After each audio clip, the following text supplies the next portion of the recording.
जो डेवलपमेंट हमने पहले पढ़ी थी कि प्री नेटल है, इन्फेंसी है, चाइल्डहुड है, एडोलेसेंस है। अब हम इसका एज ब्रैकेट जान लेते हैं। प्री नेटल होता है हमारा कंसेप्शन टिल बर्थ, मतलब गर्भधारण से लेकर बच्चे के जन्म लेने तक, माँ के शरीर से बाहर आने तक। इन्फेंसी होता है जन्म से लेकर 2 साल तक, बच्चा पैदा हो गया उससे लेकर 2 साल तक। फिर आता है चाइल्डहुड, वो होता है 2 साल की उम्र से लेकर 12 साल तक। हम चाइल्डहुड को आगे चल के 3 स्टेजेस में और डिवाइड कर देते हैं, अर्ली, मिडल, लेट। अर्ली हो गया 2 से 5, मिडल हो गया 5 से 8, लेट हो गया 8 से 12। अब ये जो है नंबर हैं 2 से 5, 5 से 8, 8 से 12, ये फिक्स नहीं है, रिजिड नहीं है कि ऐसा ही मान के चलो, ये आगे पीछे हो सकते हैं। ठीक है, कहीं पर अगर 5 से 6 दिया है अर्ली में तो आप अंदाज़ा लगा लोगे कि हाँ ये सही है।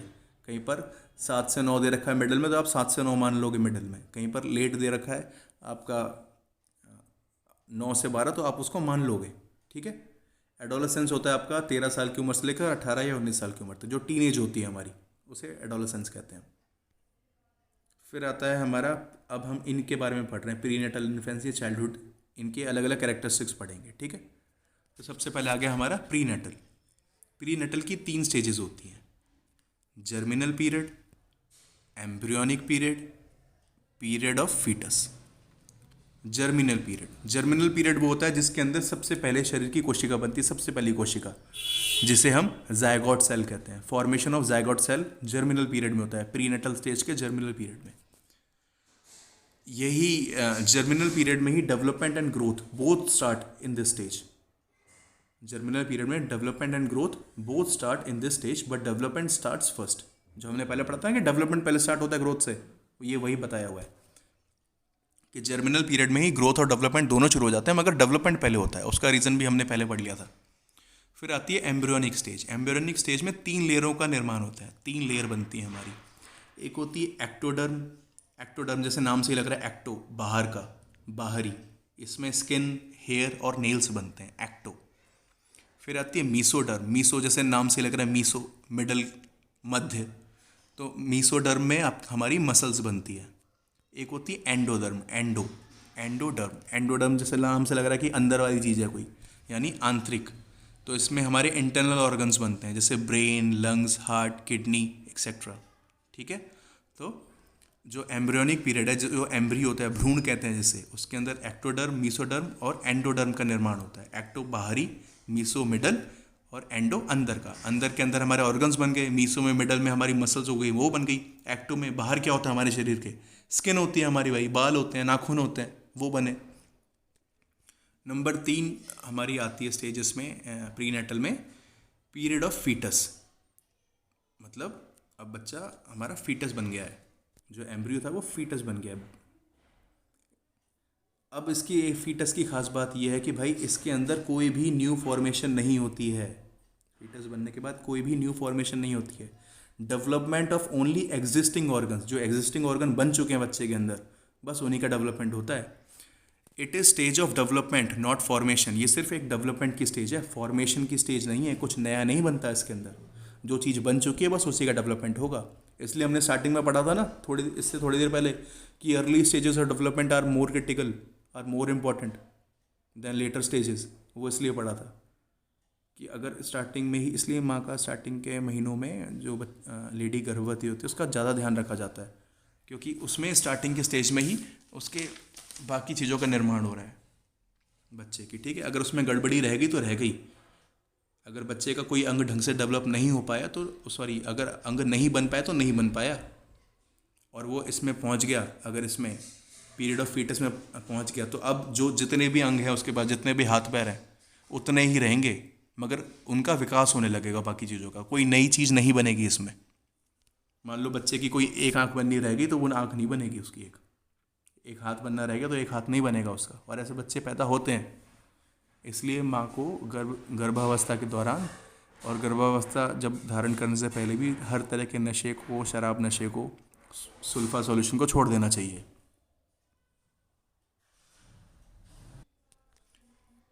प्रीनेटल के बाद हमारा आता है इन्फेंसी। इन्फेंसी की इंपॉर्टेंट टर्म्स है हमारी neonatal, baby and toddler. Neonatal होता है नवजात बच्चा, एकदम बच्चा जो एकदम नया नया पैदा हुआ है, ब्रांड न्यू। ठीक है, न्यू बॉर्न एकदम, उसको कहते हैं नियोनेटल। फिर आता है बेबी। बेबी मतलब शिशु, इसको 6 से 8 महीने मान सकते हैं, आपके 6 से 8 महीने 9 महीने तक की अवस्था बच्चे की, 8 9 10 महीने तक की अवस्था बेबी होती है उसकी। फिर आता है टॉडलर। टॉडलर होता है आपका 1 से 2 साल तक की उम्र वाला, जो बच्चा आप मोटा मोटा समझ सकते हो क्रॉल टिल वॉक। क्रॉल होता है ना, बच्चा घुटने पे रेंगता है, क्रॉल करता है, और उसके चलने तक की अवस्था आप में हम उसको टॉडलर कहते हैं। तो इन्फेंसी वो हमने पढ़ा था कि जन्म के बाद 2 साल तक होती है। ठीक है, इन्फेंसी की कैरेक्टरिस्टिक पढ़ लेते हैं कि इन्फेंसी के अंदर क्या होता है। ये वाला क्वेश्चन बहुत बार आया है। ठीक है, rapid physical and mental development सबसे ज़्यादा, रैपिड फिजिकल और मेंटल डेवलपमेंट सबसे ज़्यादा कहाँ होता है? इन्फेंसी के अंदर होता है। सबसे ज़्यादा शारीरिक विकास होता है, सबसे ज़्यादा मानसिक विकास होता है इन्फेंसी स्टेज के अंदर। Lack of social and moral values, बच्चे के अंदर ना सोशल वैल्यूज़ होती है ना मॉरल वैल्यूज़ होती है। इस उम्र का बच्चा अगर नंगा पड़ा है तो पड़ा, उसे कोई फ़र्क नहीं पड़ रहा, कोई दुनिया देख रही है उसे नहीं देख रही है। अगर उस बच्चे ने आपके बाल पकड़ लिए अपनी मुट्ठी में तो उसको छोड़ेगा नहीं, भले आप कितने भी दर्द में चिल्लाते रहो। बच्चे ने पकड़ लिया उसको, उसको आपके दुख दर्द से कोई मतलब नहीं है, ना उसमें सोशल वैल्यूज़ है ना उसमें मॉरल वैल्यूज़ है। टेंडेंसी टू प्ले अलोन, इस उम्र के जो बच्चे होते हैं आपके इन्फेंसी स्टेज के, उनको अकेले खेलने की आदत होती है, अकेले अपने आप में मस्त रहते हैं। हाँ, और इसमें एक थोड़ा सा आपका कंट्रोवर्शियल सा भी टॉपिक है कि tendency of sexual desires, according to Sigmund Freud, इस उम्र के बच्चों में टेंडेंसी ऑफ सेक्सुअल डिज़ायर्स भी होती हैं इन्फेंसी के बच्चों में। ये वाली बात सिगमंड फ्रॉइड ने कही है। ठीक है, सिगमंड फ्रॉइड की थ्योरी आती है इसके रिगार्डिंग, आगे पढ़ेंगे हम उसे। इस उम्र के बच्चे ईगो सेंट्रिक होते हैं, आत्म केंद्रित होते हैं, बस अपने से मतलब होता है और दुनिया जाए भाड़ में। टेंडेंसी ऑफ इमिटेशन, अनुकरण की प्रवृत्ति, इस उम्र के बच्चे नकल मारते हैं। आप उनसे जिस तरह से खेल रहे हो, जिस तरह से एक्सप्रेशन बना रहे हो, जो आवाज़ें आप निकाल रहे हो, बच्चे उसको कॉपी करते हैं। इमिटेशन की आदत होती है बच्चों में। इमेजिनेटिव होते हैं, कल्पनाशील होते हैं, सेल्फ टॉक करते हैं इस इन्फेंसी के बच्चे। क्यूरियस होते हैं इन्फेंसी में बच्चे, मतलब आदत रहती है उनकी, कोई भी नई चीज़ दिखाओगे उसके प्रति आकर्षित होंगे, जानना चाहेंगे, छूना चाहेंगे, पकड़ना चाहेंगे उसे इन्फेंसी में। लैंग्वेज डेवलपमेंट शुरू हो जाता है इन्फेंसी में, बच्चे का भाषा निर्माण शुरू हो जाता है। एकोलालिया करने लगता है बच्चा। एकोलालिया होता है शब्दों को रिपीट करना। ठीक है, मान लो जैसे बच्चे मम सीख लेते हैं तो मम मम मम मम करते रहते हैं, आ की आवाज़ निकालने लगते हैं। ठीक है, एकोलालिया करते हैं बच्चे, क्योंकि बच्चे का भाषा डेवलपमेंट शुरू हो चुका है। Development is affected by both heredity and environment, ये एक अलग से वन लाइनर आ गया कि डेवलपमेंट जो है वो हमारा बोथ हेरिडिटी और एनवायरनमेंट दोनों से प्रभावित होता है। डेवलपमेंट हमारा हेरिडिटी और एनवायरनमेंट दोनों से प्रभावित होता है। वाली होती है, बाल्य अवस्था की बात कर रहे हैं, 6 से 12 साल की उम्र तक वाले। ठीक है, रॉस ने चाइल्डहुड को सूडो मैच्योरिटी कहा है। सूडो मैच्योरिटी मतलब फॉल्स मैच्योरिटी, नकली मैच्योरिटी, मतलब इसमें बच्चे दिखने में तो बड़े हो जाते हैं मगर वास्तविकता में बड़े नहीं होते। 10 से 11 साल की उम्र वाले बच्चे दिखने में बड़े हो जाते हैं बट वास्तविकता में बड़े नहीं होते। शरीर से आपको बड़ा और दिखाई दे रहा है बट उसका दिमाग और मैच्योरिटी नहीं है उसके अंदर, इसलिए इसे सूडो मैच्योरिटी का है। सूडो मैच्योरिटी के देने वाला रॉस।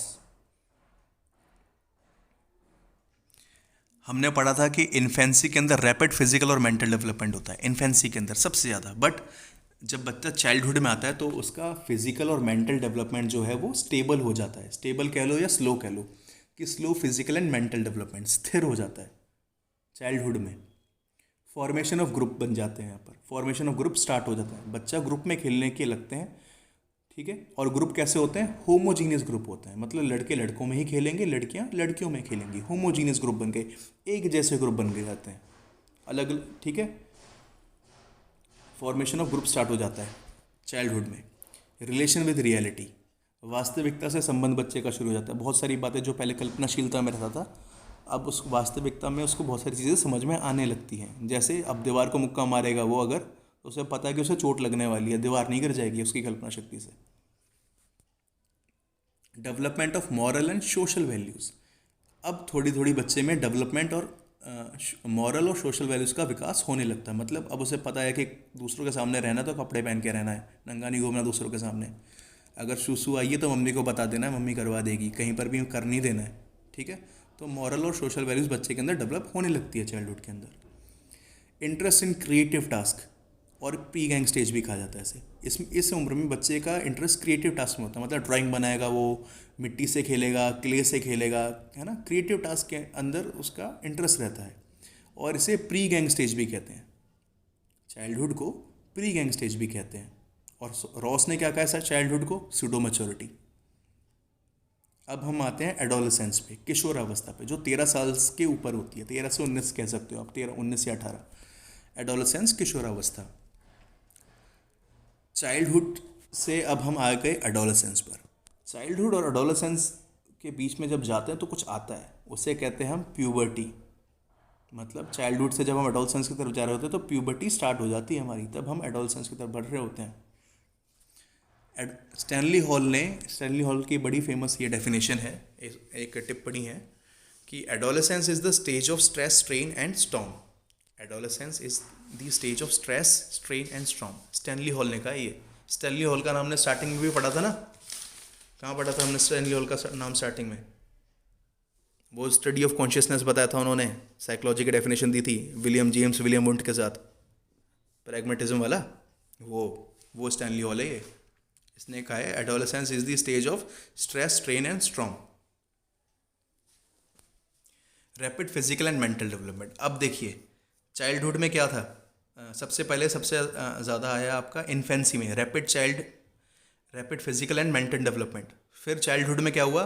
स्टेबल हो गया, स्थिर हो गया। चाइल्डहुड के अंदर आपका फिजिकल और मेंटल डेवलपमेंट स्थिर हो गया, स्लो हो गया, स्टेबल हो गया। बट एडोलेसेंस के अंदर वापस से rapid physical and mental development आ गया है। अब देखिए यहाँ पर क्वेश्चन बनता है, सबसे अगर मान लो ऑप्शन आता है कि सबसे ज़्यादा रैपिड फिजिकल और मेंटल डेवलपमेंट कहाँ होता है, और ऑप्शन आए हुए हैं एडोलेसेंस में, इन्फेंसी में, चाइल्डहुड में, ठीक है, या आपका कोई और XYZ उन्होंने नाम दे दिया, तो आप क्या लिखोगे? अगर ऑप्शन में इन्फेंसी दिया हुआ है तो आप सबसे पहले इन्फेंसी को ही टिक लगाओगे, क्योंकि इन्फेंसी में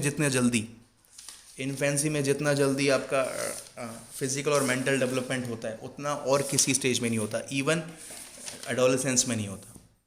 ठीक है, सबसे ज़्यादा इन्फेंसी में होता है, चाइल्डहुड में स्लो हो जाता है, और फिर चाइल्डहुड के बाद फिर से स्पीड बढ़ती है, बट उतनी नहीं बढ़ती जितनी इन्फेंसी के अंदर थी। तो एडोलेसेंस के अंदर भी rapid physical and mental development है।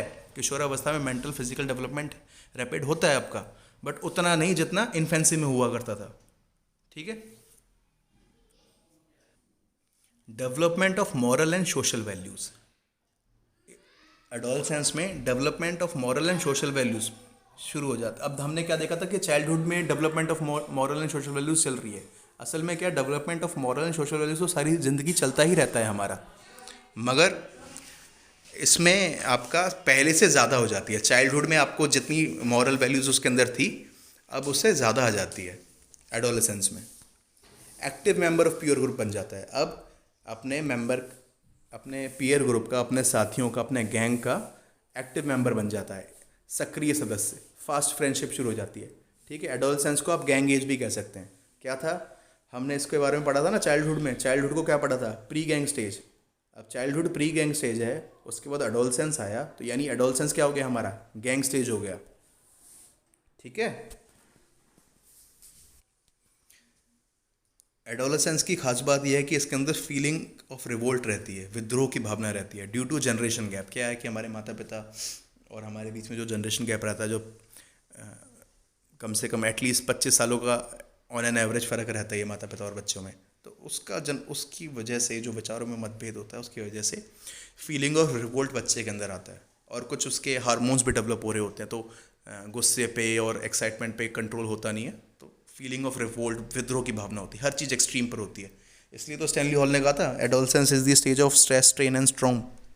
स्ट्रेस भी होता है, स्ट्रेन भी आता है, और स्ट्रॉम भी रहता है, जो कुछ जुनून भी रहता है। Formation of philosophy of life.